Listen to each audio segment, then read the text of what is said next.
Hi, everyone. Thank you again so much for joining us today for our presentation called Art is a Frequency. I'm Alexandra Nicholas Kuhn. I'm the Executive Director of the Massillon Museum in Massillon, Ohio. And I know some of you who are joining us this evening or this afternoon have visited the Massillon Museum or live in Stark County. I know others of you are on the West Coast or other places around the country, so everyone welcome. And if you've not had a chance to check out the Massillon Museum, I urge you to follow us on social media or visit massillonmuseum.org. We are currently in the midst of a membership campaign. It runs through December 31st. And one of the wonderful things about the Massillon Museum is not only that it is an art and history museum and a cultural hub and anchor for our downtown community in this city of about 30,000 people in Northeast Ohio, but we also offer free admission, and we have since the inception of our organization in 1933. We've recently completed a large 18,000 square foot expansion.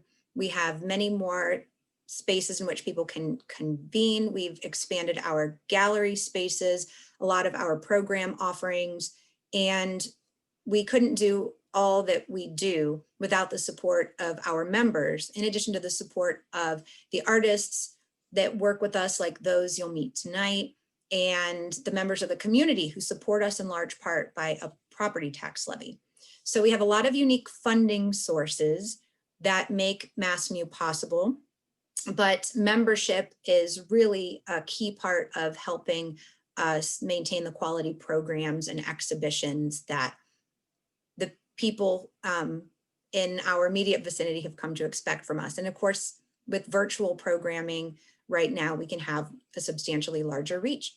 So I'd urge you to check out massillonmuseum.org, consider becoming a member or supporting us in other ways. We are recording today's presentation, and it will be available next week sometime on our social media pages.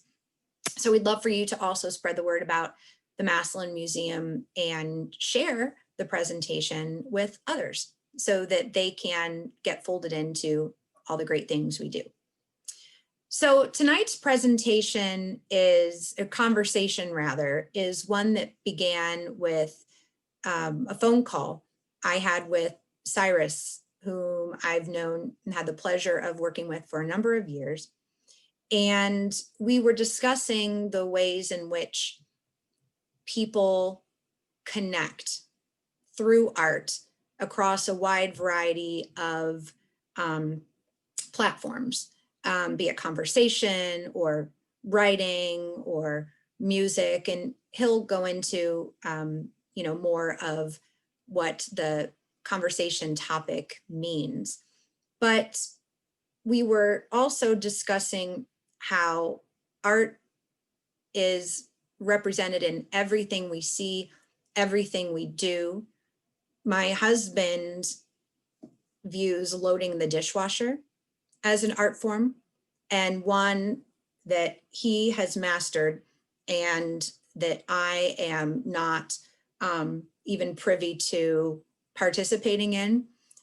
So the level of organization that we may pride ourselves in having or observe others have or others feel that they have is an artistic inclination, just as something more traditionally conceived of as art would be.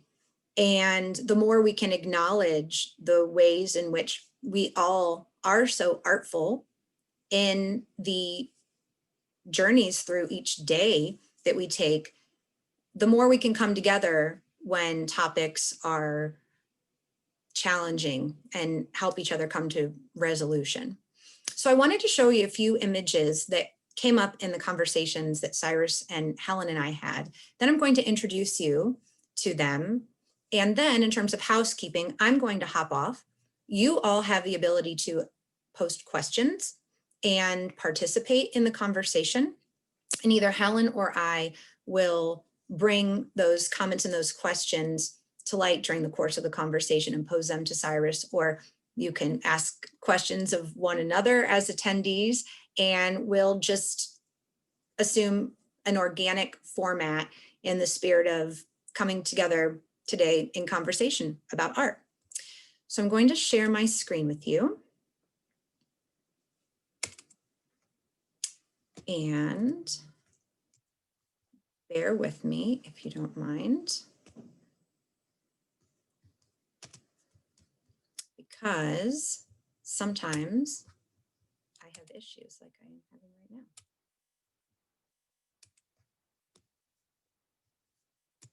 There we go.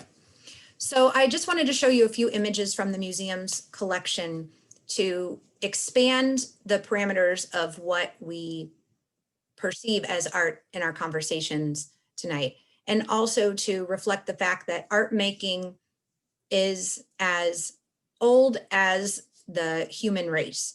The inclination to create is something that makes us human and is what defines us as human beings. And so whether the form that the artistic expression takes is something that is decorative for something that's more utilitarian, like this American Indian vessel, or it's something that is regarded in a sort of universally accepted sense within the construct of connoisseurship and the museum environment, like a Renoir drawing, for example, or something that was created because of a religious belief and the motivation to pay respects to or pray to something or someone or some concept. That the desire to, an impetus to create, is spurred by a number of different desires and objectives. We have a wonderful array of young talent represented in the Boys and Girls Club of Massillon annual art exhibition at the Massillon Museum right now. And this is one of the really lovely pieces created by a young woman named Kylie, who was just 8 years old and portrayed this really beautiful, really emotive and quite good drawing for an 8-year-old, and then watercolor painting. And she titled it Warm Colors, Still Life, which I think that this has an ability to connect and make people smile universally, regardless of whether or not we knew the creator was only 8 years old. And then art can also be a tool for inviting conversation about social justice issues. This is a mixed media work that the museum was gifted just last month by Eileen Woods. She's an artist out of Columbus, and it's called I Can't Breathe. It references the individuals whose lives were lost to police brutality in scenarios that could have otherwise been prevented. It is shedding light on the issue with which we've all faced in a very bleak way over the past several months, but she created this in 2014. And I'm sure all of you know this is not a new issue. And therefore, this image is just meant to also illustrate the fact that art is a very powerful tool for inviting us to look more closely at issues within the world that otherwise might be, even more difficult to initiate were it not for a visual that gets us all talking.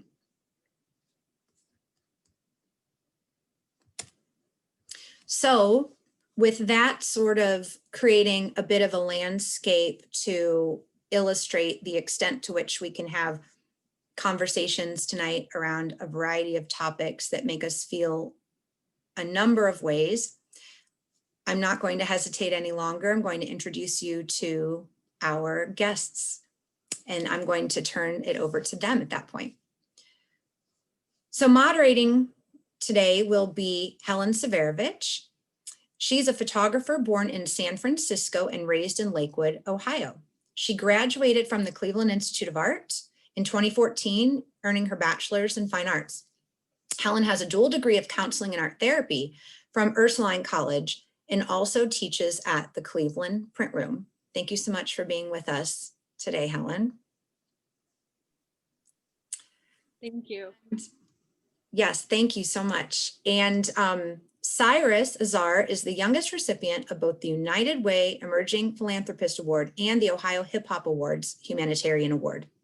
In addition to authoring 3 books and raising more than $6 million for nonprofits, Cyrus is also an award-winning speaker dedicated to helping people overcome depression and prevent suicide.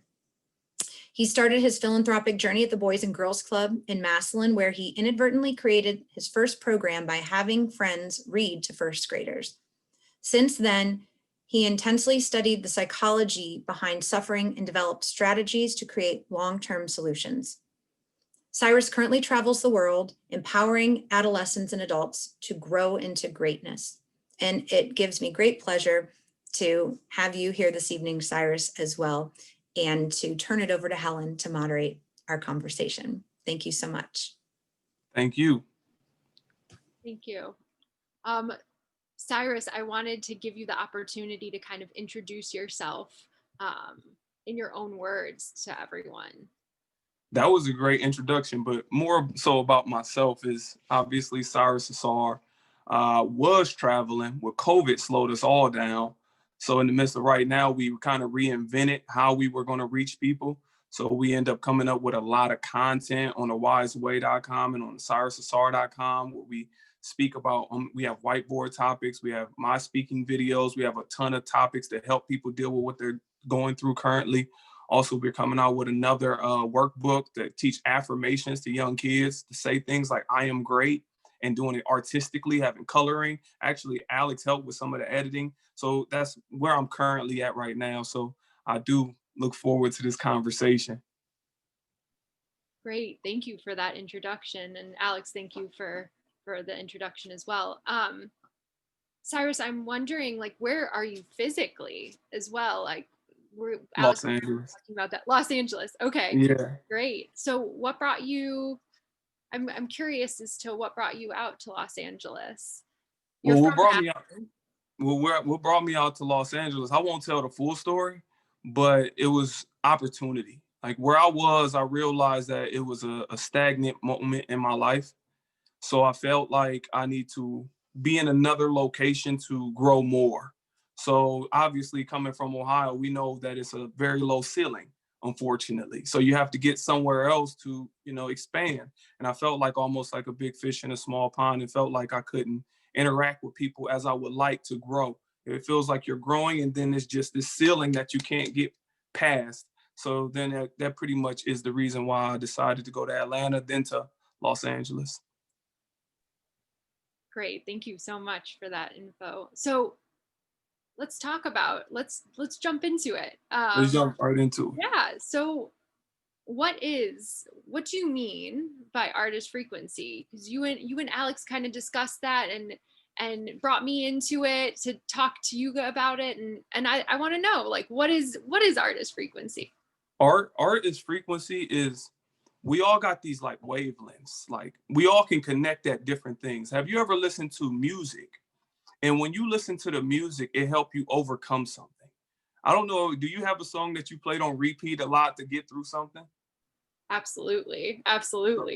So that is a frequency, and even producers understand this. So it might be some song because you're let's just say it's a happy moment. We even got a band. Dun, dun, dun, dun, dun, dun. It plays at a frequency that represents what's going on right now, and we can all identify with it. The same thing with graduation. Why do they got the same graduation song, and then they got the same wedding song, then they got the same blah blah blah? Because this is a frequency within music that makes us feel like we're attached to the moment at the time. So another thing is even with art, like paintings and things like that. There's paintings that I can look at and I feel like I feel what the artist was going through. It's like, and I'm not no art connoisseur by a long shot, but I know how I feel when I look at something. And I can look at this painting and be like, I wonder what was that person thinking? When you see the colors that they use, you see the stroke style that they choose to use. Some people may use their hands, some people may use a brush, then they use a pencil, and it's no right way of doing it. It's just what feels right to the person that's doing the painting. And when they convey it in the purest form, I'm able to receive it and then pick up on the things that they drop. So that's what I believe that art is frequency is I'm able to convey myself in the purest form. And if I do decide to give it to the world, other people that feel as I feel or can connect on that frequency can identify with it. Because I've seen art that I don't like or I identify with. I've heard music that I don't identify with, but then I heard some that I can listen to on repeat over and over again. So that's what art is frequency is to me. Great. When you connect with those people, and you get on the same frequency as them, what does that do, I wonder, to us? I guess. Well, I think it does a lot to us. I think it reminds us about, well, let's just break it down from different angles. When I listen to certain music that I identify with, and then they talk about how they were the underdog and they came from this, like I may listen to a Tupac, hypothetically, or I listen to my brother Scientific or Chad the Change or somebody like that. And as I listen to them, I feel like they're speaking on my behalf. It's like they're saying everything that I feel, but they're saying it to the world, right?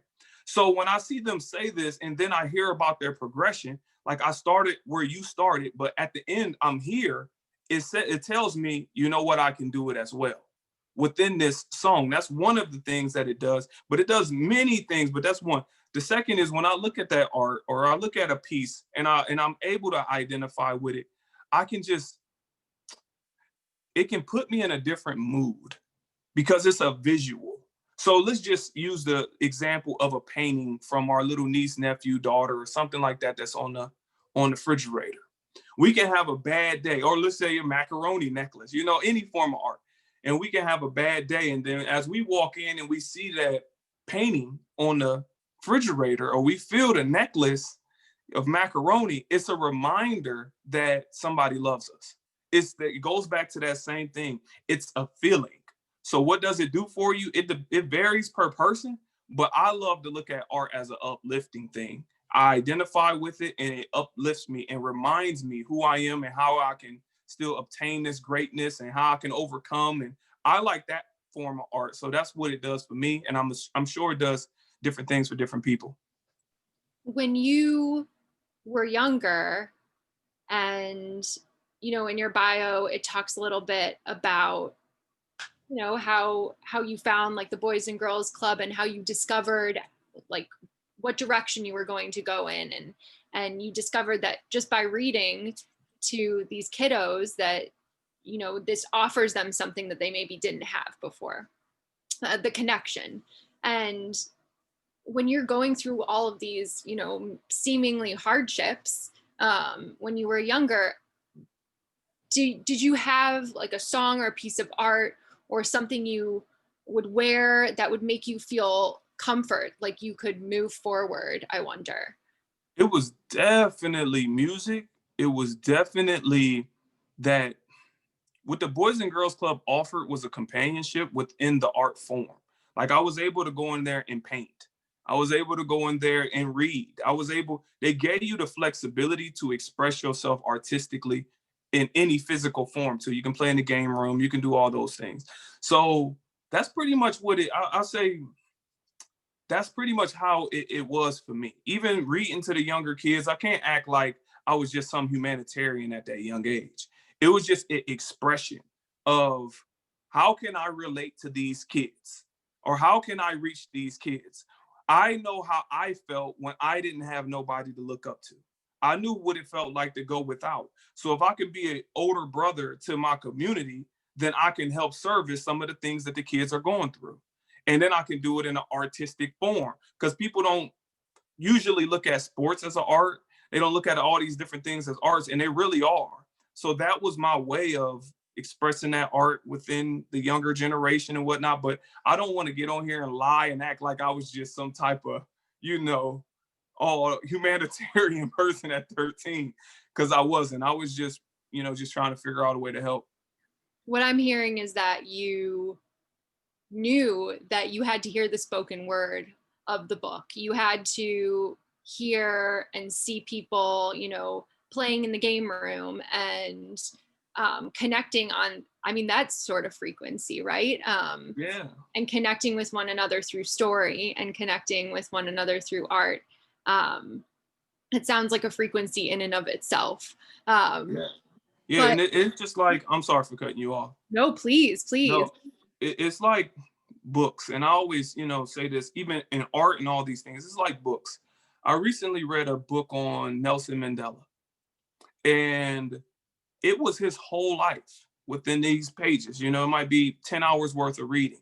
So, just like us in life, if I asked you how your day went, what you're going to do is talk about the bullet points. You're going to say, I went to the grocery store, I got this, I did this, I did this, I did this. That will be your bullet points throughout the day. And you will talk about the most significant things. So if I asked you how your week went, you would talk about the most significant things and what you learned and what you didn't learn, all these things. If I asked you how your year went, same thing. You would summarize. You won't talk about the time you went to the grocery store on January 3rd, because it's not going to be as significant. So think about that on the behalf of somebody's life. So Nelson Mandela's book was his life of this. So he was pinpointing the significant moments of his life. And I got a chance to learn his 60, 70 years plus life within 10 hours. So when you look at it from that angle, you understand that you're able to digest a lot of information to help your life be better. Now let's cross that over into art. I'm able to do that same thing when I listen to somebody's music and I feel it. Like even the guitar strings and the voice that, I can choose to say, hey, how you doing? Or, hey, how you doing? Or, hey, how you, those three things is the exact same words, but all said differently. And it all feels differently. So that's that same frequency that is in music. So when somebody is in music and they say, I'm hopeless, and they say it really, and they really mean it, I'm hopeless. And I feel at that point where I may be suicidal or depressed or whatnot, I feel like when he said, or she said, I'm hopeless, I identify with that. So I'm able to listen to that, identify with it, and go through it as they're going through it. So those are just some of the things that I'm saying, that frequency. I'm passionate about this stuff. I like talking about it. I love hearing about it. And I think everyone here who's tuned in also does. And can identify with it because it knows no boundaries, right?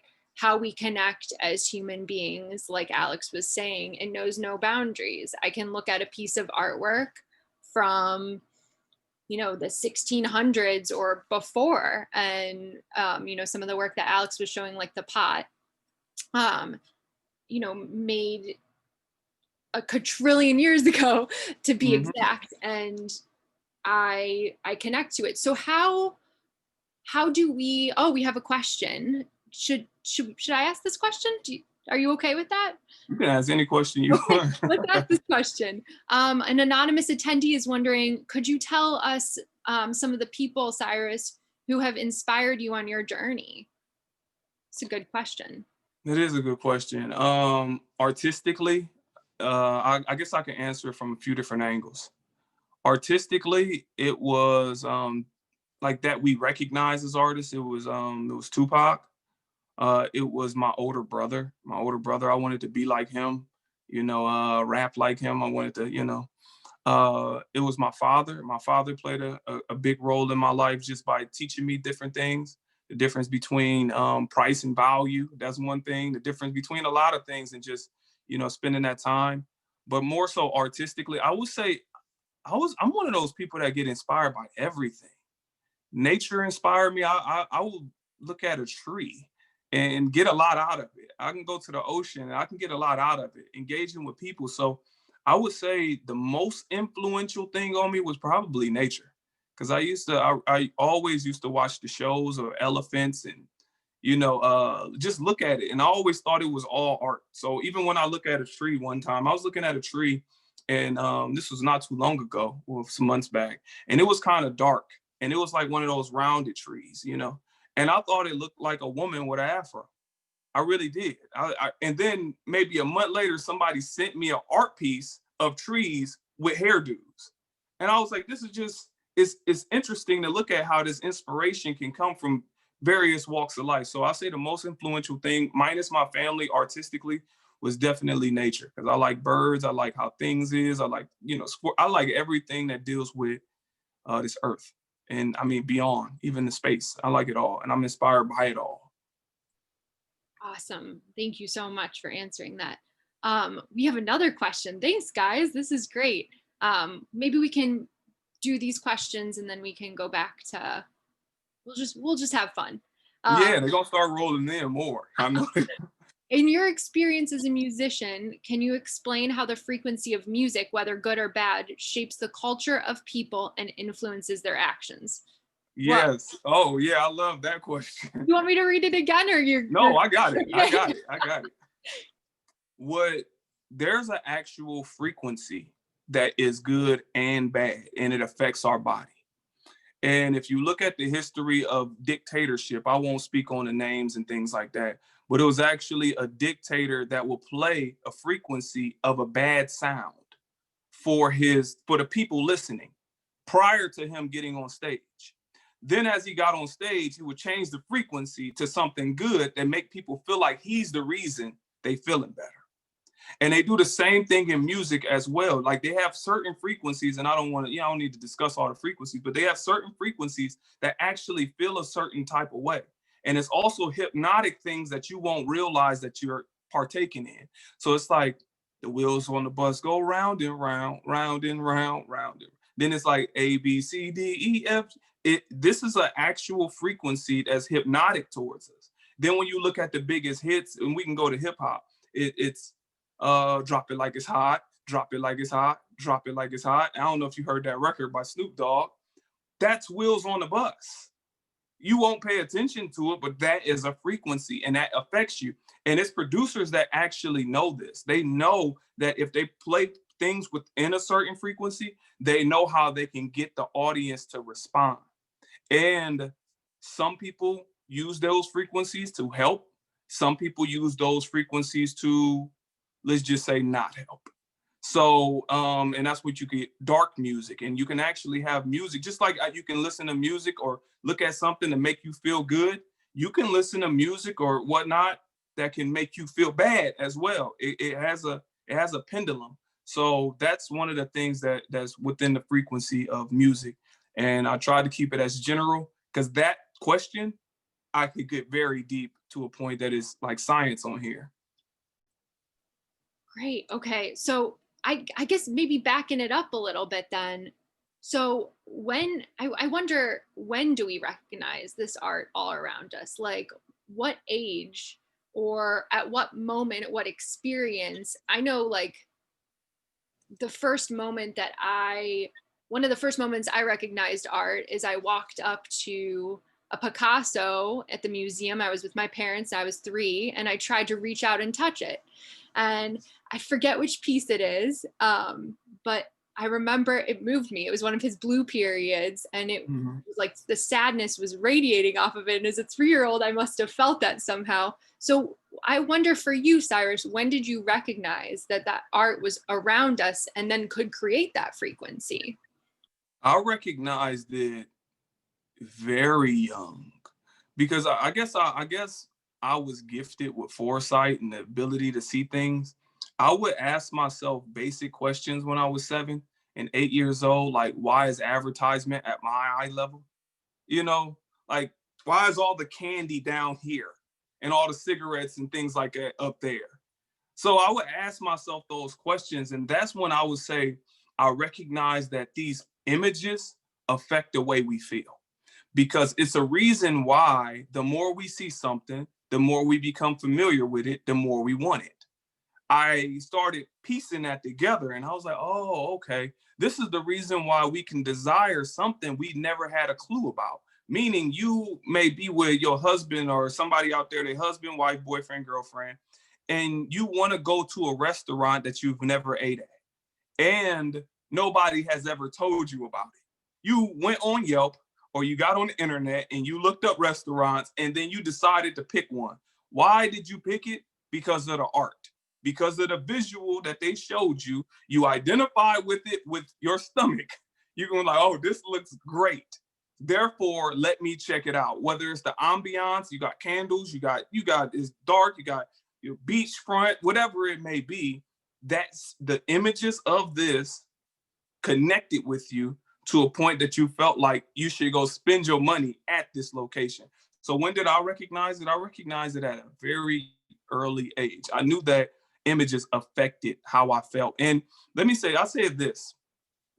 I say I recognized it around like 5, because I remember this is typically the first time that children make a decision on art. You know what that is? You know what the first What? decision on art for children is? What? I would love to know. Typically picking out your cereal. Okay. When you go to the grocery store, that's typically the first decision a child get to make is, what cereal can I eat? And you're going to pick one based upon what you've seen maybe on Nickelodeon or Cartoon Network or whatnot, or which box stands out to you most. So that was maybe when I started noticing the art, because you would have Tony the Tiger, and then you'll have Bran Flakes right up under it. The exact same thing. But as a kid, I don't want the Bran Flakes because it doesn't have Tony on it. I identify with the art. And then when you back that up, you'll realize that the person that I didn't realize it at 5, but the person that painted Tony the Tiger, if you look at his career, he would have 40 years of art to develop this tiger that's going on this box to identify with this 5-year-old that want to eat some Frosted Flakes. So that, to me, that's deep.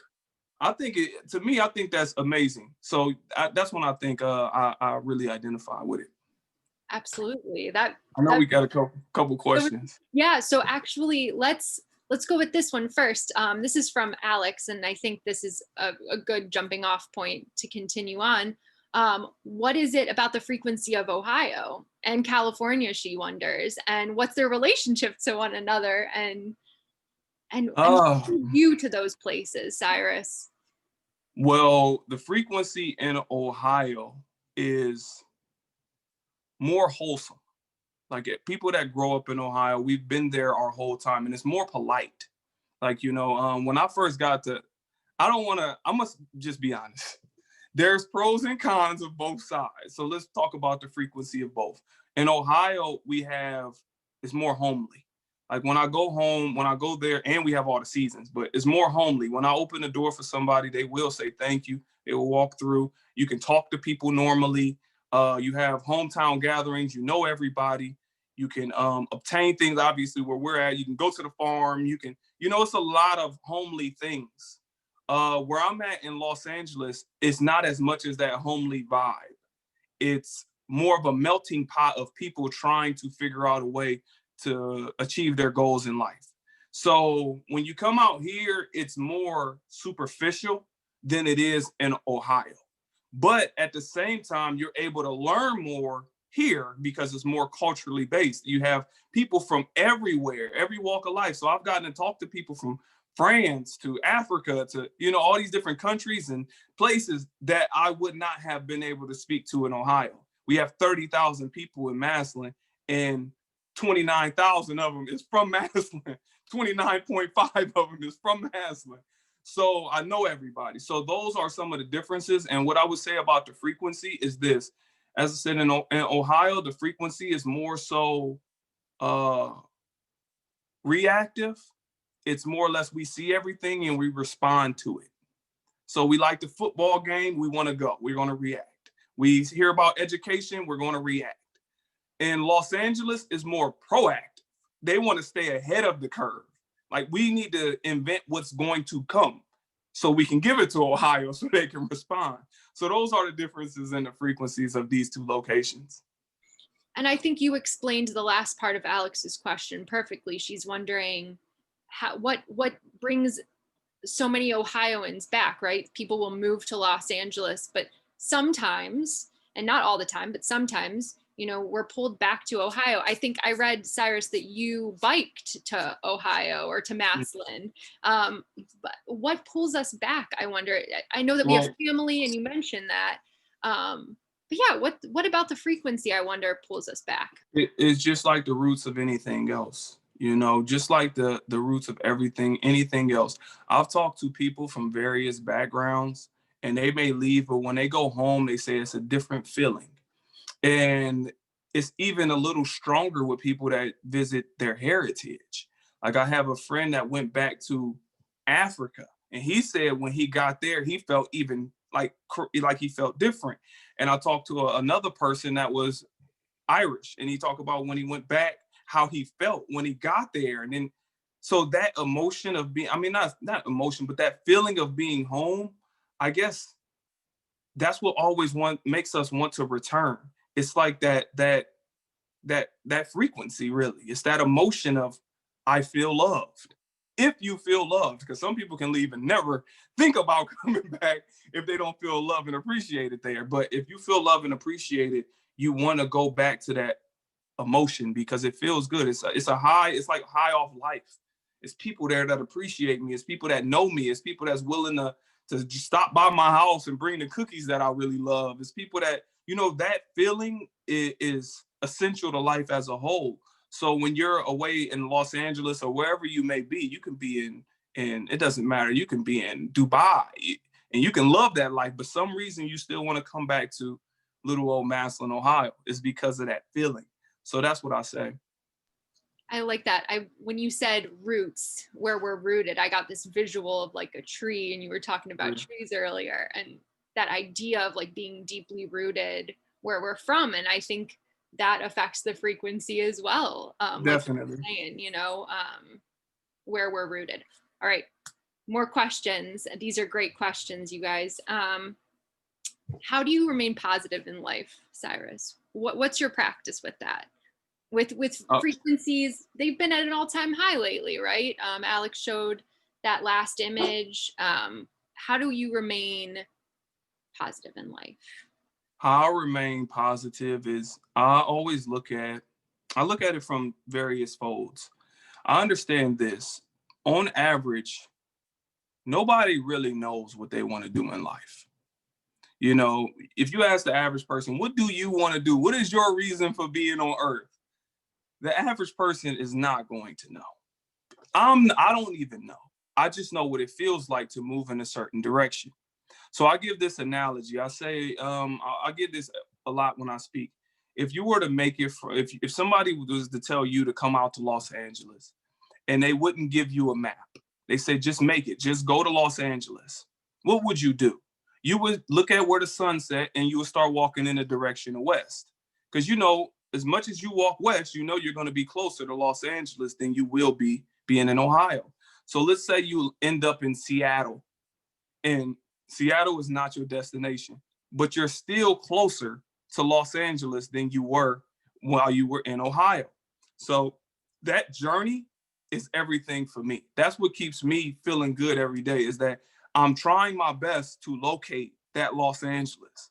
And that can come in the form of videos. It can come in the form of conversation. It can come in the form of music or helping my friends or creating a book or having this conversation. It can come in any form. And I'm just open to all those possibilities of potential direction to get closer to Los Angeles. So that's what keeps me going day in, day out. Is I think this is a journey, and I love the fact that this is a journey. And if you read any context or anything in anyone's life, you understand that it's a journey. I read the book on how Siddhartha became Buddha. You can read the story on Jesus. You can read the story on whatever your spiritual or religious background. You can read those stories. You can read the story on Nelson Mandela, as I just talked about. You can read the story on Da Vinci or Van Gogh or any of these people, and you will realize that it was a journey for them, and they love the journey. I can't remember which. I guess Alex, when at the end she can chime in.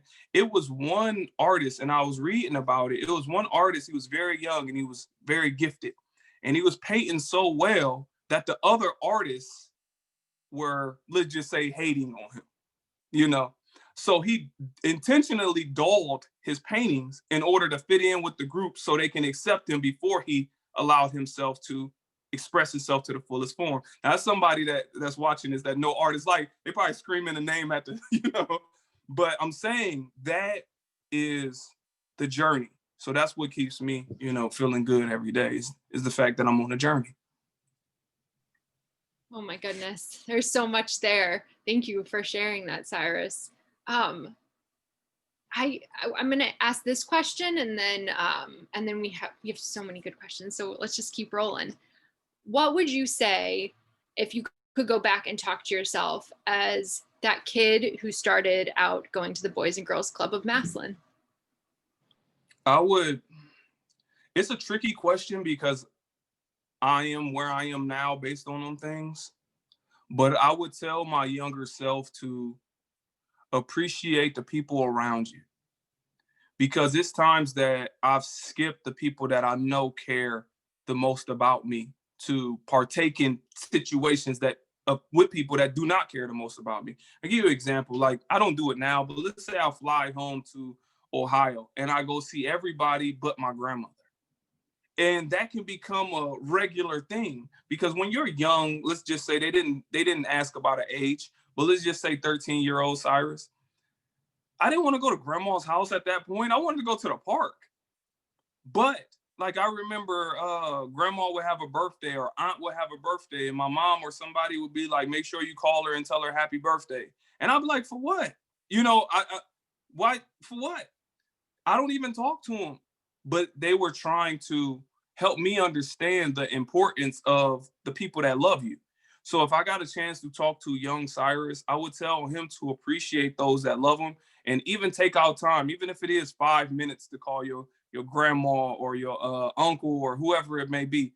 Take out that time, because time moves fast, and before you know it, you're going to be in their position. True words to live by, definitely. We have a question that kind of stems from that one. You talk to a lot of people. Have you ever been able to connect others who may be on the same frequency? And what was that outcome for you? Was I able to connect to other people? I want to say that's what they mean, but let's say, have you been able to connect others? Oh, yes. Okay. They're saying yes. Yes. Have you been able to connect other people? Yeah, I do it quite often, all the time, because I'm always thinking about how can we become our best selves. So just like now, Alex connected us to have this conversation.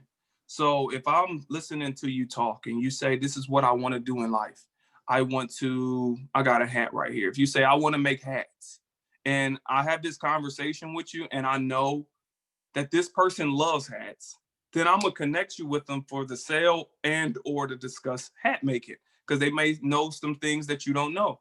If I know a manufacturer, then I will connect you with that person. So my whole thing is, how can I be assistance to somebody to make their life better? Even if it's not me personally that can do it, if I know somebody that can aid your life, then I'm going to make sure I can make that connection happen. So yeah, I do it all the time. Even that's one of my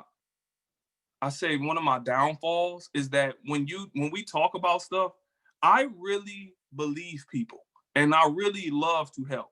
So you may say, you know what, I want to create hats, right? So I'll call you Monday like, oh man, I ran across this hat article. I'm gonna send it to you. Then I'm gonna say, I know these manufacturers, you should call them and then see what their pricing is. So I'm gonna call back Wednesday. I'm like, oh, did you get a chance to read that article or call the manufacturer? And he was like, no, I didn't get a chance to do neither. I'm like, okay. All right, I'm gonna call you back Friday and see. So I'm gonna call back Friday, and then once I talk to you Friday, you get a chance to look at that article and talk to the manufacturer. No, I've been busy. Then I'll be harsh. I'll say, so are you serious about what you said? Because I truly believe in you. I believe that if you want to achieve this hat goal, I'm behind you 100%. And then at the same time that I truly believe them, that becomes pressure, because they weren't serious when they said it. They were just talking and I believed them. So now it looks like I'm making a liar out of them when I don't intend to. I just really, believe in them and I want to help them. So yes, I connect people all the time. Great. Okay, we're getting into some art therapy mental health questions. So Cyrus, what are your thoughts on art therapy for mental health? Would you consider your affirmation workbook for kids to be a form of art therapy? And can you tell us what that affirmation workbook is if people don't know? I think art therapy, let me say two things. I think all forms of therapy is fantastic if it's progressive for, and I think art therapy is amazing for people. I've talked to people that went to art therapy. I've talked to people that went to wine and paint parties and how they feel after those. So art therapy is huge. Any form of therapy is huge. We all going through something every day. Every last one of us is fighting a battle we do not want the person next to us knowing about. We can lay down in bed on our pillow and our lover won't know what's going on in our mind because we don't know how to express that. We don't know how we want to open up about it. So if we can have any form of therapy to aid the battles that we are hiding from the world, it's a blessing because it's an outlet in that stroke of the pen or that stroke of the brush. That this blue may really symbolize that I feel abandoned. And I get a chance to say, I've been abandoned. Nobody loves me. Nobody blah. And I get a chance to show you, like, look, instead of telling you, look, oh, I can identify with it. Thank you. That's the therapy. That's the therapeutic. So yeah, I do think any form of therapy is amazing. And I think that people should do more therapeutic things, whether it's meditation, whether it is art, I do think with therapy though, you got to find what's suited to your style. It's not going to be one size fit all. Cause I've tried yoga. It's boring to me. So I tried it. I tried it like 5 times. So, but I like more group work. Like I like working with people and we go work out at the park as a group and talking to that's my form of therapy. So, you find what's suited to you and then, continue. But yeah, art therapy or any form of therapy is important. And another question, which actually goes perfectly off of the last one, in terms of mental health, how do you think we can use art to operate at a higher frequency? And maybe we've already answered this, but maybe not. I didn't answer the last question. Oh, I'm gonna yeah. answer that, but I didn't answer the last one. I asked about the workbook and how is it. The workbook that I created that will be coming out probably in the next couple of weeks is called I Am Great Affirmation Workbook for Kids. And it has coloring, it has poetry, it has word finds, it has activities, it has all these things in it because I want to reassure to a young child that they are great. Like, so it has one activity, for example, it's look in the mirror and tell yourself, I am great. How many times can you say I am great before you blink? Make it to whatever number. Write that number down. Go back in the mirror. Can you beat that number? Write that next number down. Challenge your mom. Can she beat your number? It's things like that to essentially help somebody think positive about themselves. So as a default, they'll know I am great. When everything is not going right, I know I'm great. So we do the same thing in the school systems. We have fire drills. So what is a fire drill? It's a plan to act a certain way in the event everything goes wrong. If something is on fire, we know what to do. We know how to get in single file line. We know to walk out. We know to do this. And we know how to do it in a manner that won't hurt no one else. So we got to have those same things within us. When things is going bad, what is your default plan? So the default plan for a young child is to essentially teach them to self-talk positively. So they know when everything is going bad, let's say hypothetically, they know I am great at the end of the day. So I can get through this. I am great. I am worthy. I am loving. I am caring. All these things I want them to say a jillion times before they finish the workbook. So yeah, that's what that workbook is about. You can re-ask that other question. No, thank you. And not to like promote you, but you talk about that on your website, and the workbook there's information there. So I'm sure you'll update that as soon as it comes out in the next couple of weeks, which is really exciting. In terms of mental health, so how do you think we can use that art to operate at a higher frequency? And I do think you answered this in part, But if you have anything you want to add to that. How can we use art to operate at a higher frequency? Yeah. You can use art by, oh man, you can use art. Let me say this. You can use it by the pieces you even have in your house. Every day you wake up, seeing is believing. You got all these things. Like this is the reason why vision boards, they say work, is so popular. We got vision board parties where we can all come together and put together the things that we want to achieve and put it somewhere in front of us. So that's one of the things that can raise your frequency artistically, is by having the things that promote a higher frequency constantly in your sight. So I say the same thing with people that's on social media. Sometimes they're following the wrong things. Some guys are following models that has nothing to do with their goals or ideas. Some people are following, let's just say both sides. You got women that are following models, now having body images, not realizing that all these pictures are fake. You got people flashing money that they don't really have. In Los Angeles, they'll stand next to a car that's not their car and take a picture and act like this is their car. They'll really do it, and you'll try and compare your real life to this falsified life, which will lower your frequency. So you would put things in your timeline that will raise frequency. So if I go through my timeline, it's going to be positive speakers. It's going to be National Geographic. It's going to be space. It might be, all these people that I will constantly see raise my frequency constantly. So that's the way you can use art to raise your frequency, is by constantly putting it around you in positive form. So we can create our own frequency. We do it every day, like you're saying, with what we look at every day, what we see, what we surround ourselves with. So exactly. What do you surround yourself with? I wonder, and I guess I'm asking, like, the people watching tonight, what do we surround ourselves with art in our home, with the color of paint? I know when we talked earlier, Cyrus, Alex and you and I spoke about how we paint our house, how we decide what decor to put up.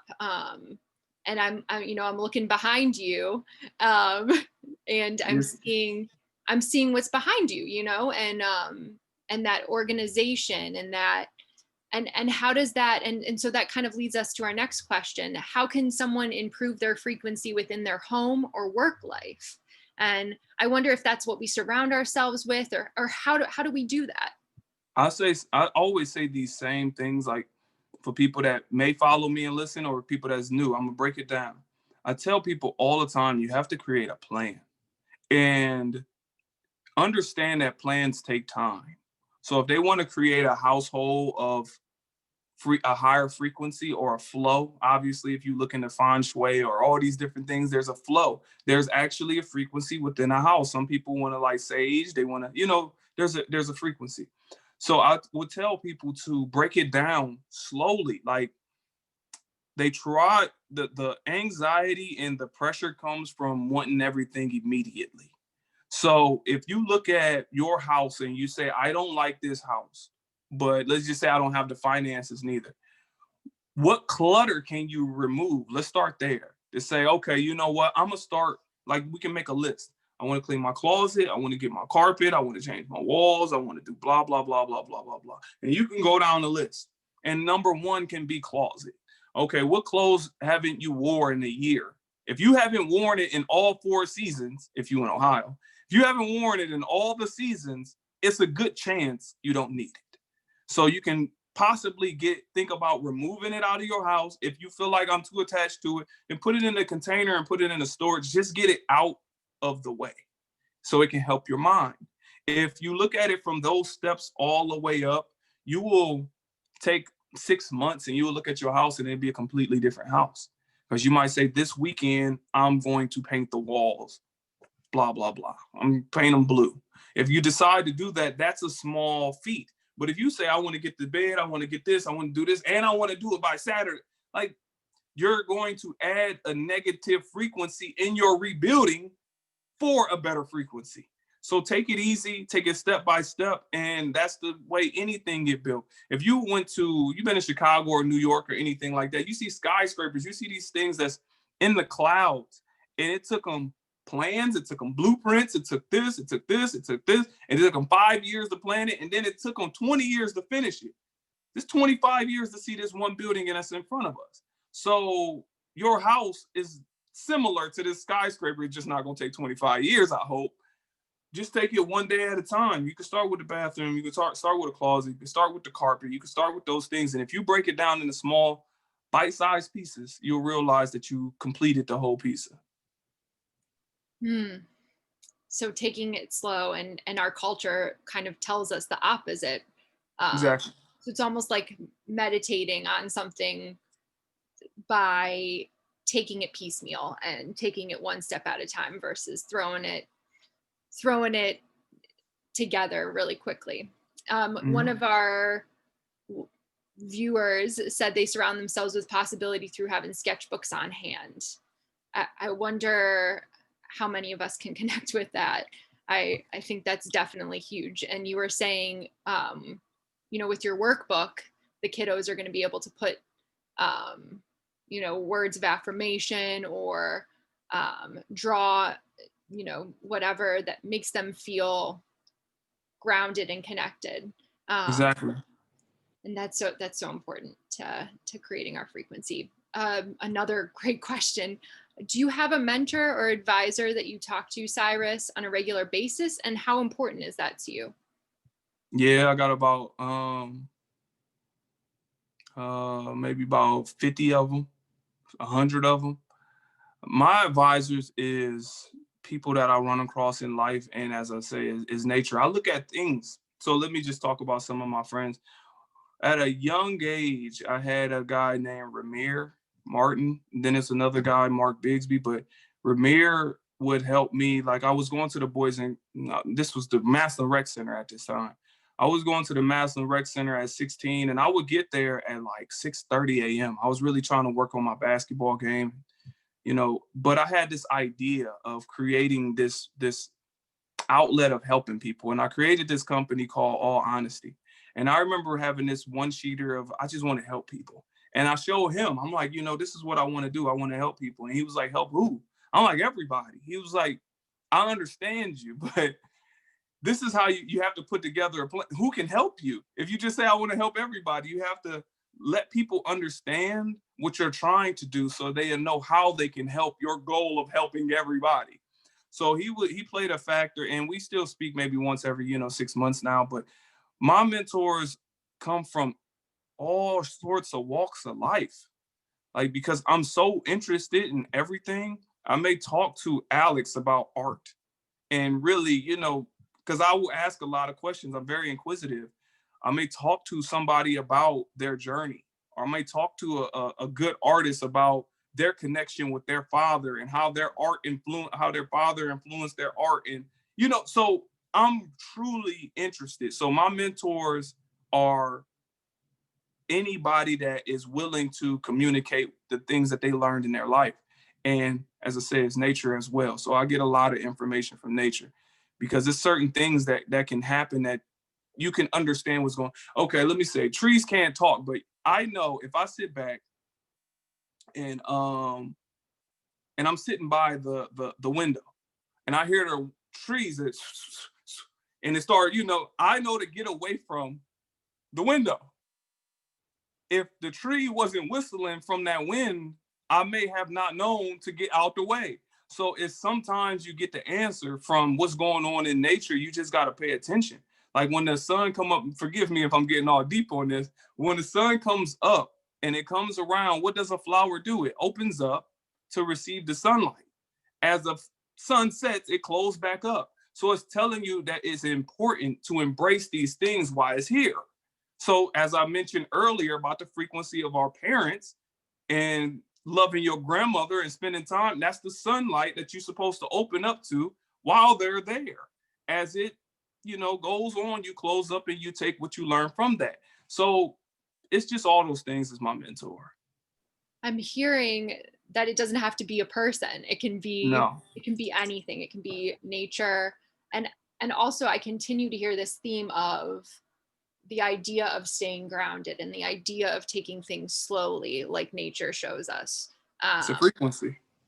That's the frequency. And it's so hard these days, right?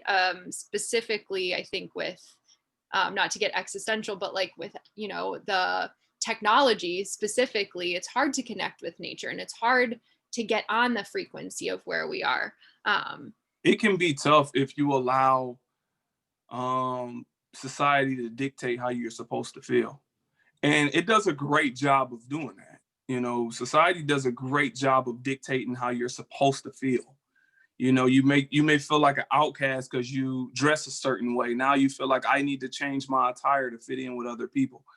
You don't want to go to a restaurant that you think has really good food, but it got bad mouthed by some people you think are cool. Therefore, you don't want to eat there no more, and you're going to join in with the bad mouthing.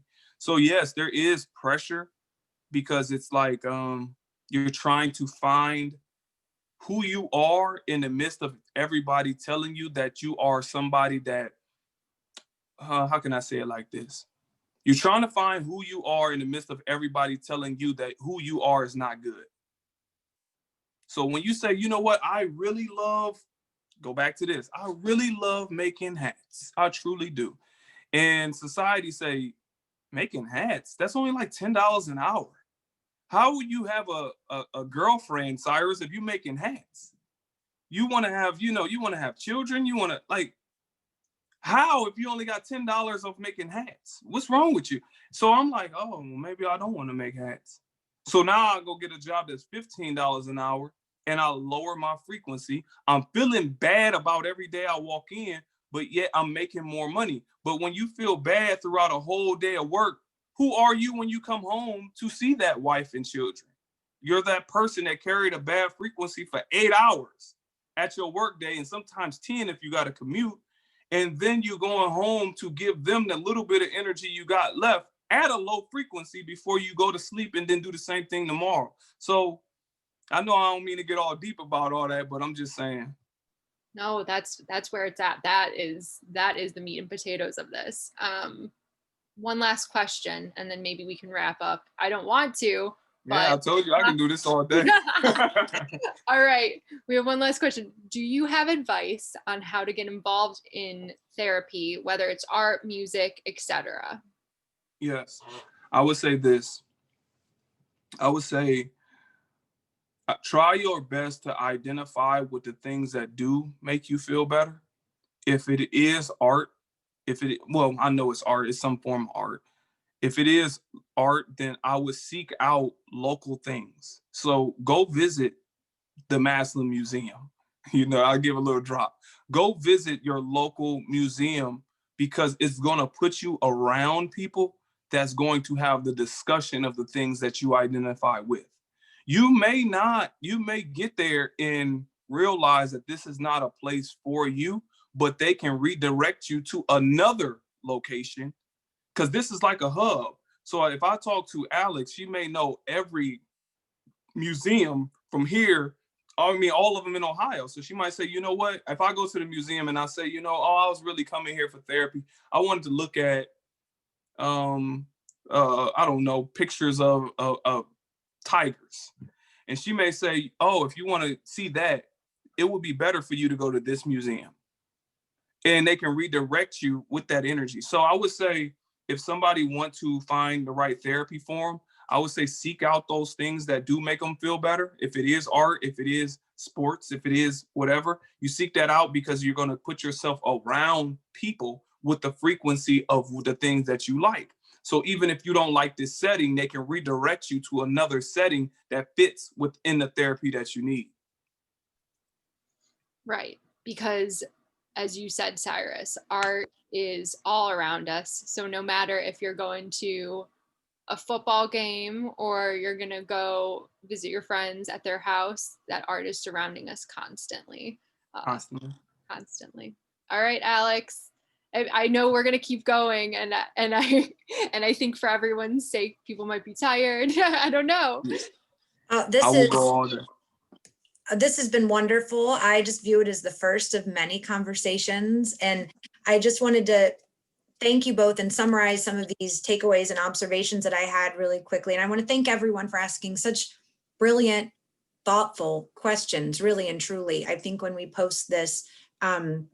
and look back at it or forward it on to others, there were so many tidbits. I was texting several of my staff members. I know that one of my colleagues is here. I saw her as an attendee, but because I think there are so many great takeaways. Firstly, Helen, we talked about surrounding ourselves with affirmations that we want to help guide our journeys and our frequencies throughout our days. And just check out the wall hanging that Helen has behind her there. I pledge to lead by example, to be true and brave. What a poignant statement, to surround yourself by in your living space. And as you mentioned, Cyrus is the picture of organization. And then that speaks to, a cluttered, what do they say? Like physical clutter produces emotional, mental, psychological clutter, right? You do not see a great deal of what is behind me because it doesn't evoke the sense of calm that either of those two, their spaces do. Also taking things slowly, one of my favorite, Bob Gessner, who's been a mentor in many ways to me, he always says, when we approached our big expansion project, how do you eat an elephant? One bite at a time, right? Continually reminding me, you don't think about, oh my gosh, the end goal.